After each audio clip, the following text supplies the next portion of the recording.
Deputy CM Pawan Kalyan పై మాజీ మంత్రి పేర్ని నాని విమర్శలు చేశారు. అధికారం లేకపోతే ఒకలాగా, అధికారం ఉంటే మరోలా పవన్ కళ్యాణ్ తీరుంది అన్నారు.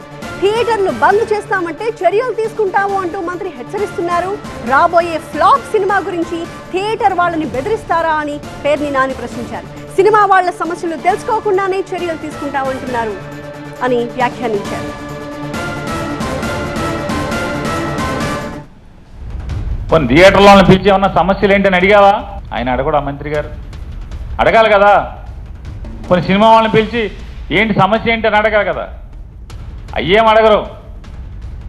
అడగకుండా వీళ్ళు వేస్తాం, మీరు కనుక సినిమా ఆపితే అంటే ఆ రోజు జూన్ 1వ తారీఖు మీ సమస్యల కోసం సమ్మె చేస్తే జైల్లో వేస్తాం, తర్వాత చేసుకోండి సమ్మె సినిమా ఎత్తేసాక. ఇదో ఫ్లాప్ సినిమా, రాబోయే ఫ్లాప్ సినిమాకి ఏదో అన్న సామెతగా ఉంది.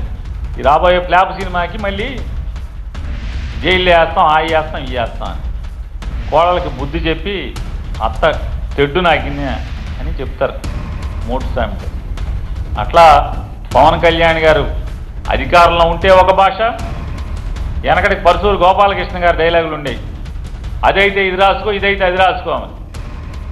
వీళ్ళు కూడా అంతే, పవన్ కళ్యాణ్ ముఠా కూడా అప్పుడు అది రాసుకో, ఇప్పుడు ఇది రాసుకో.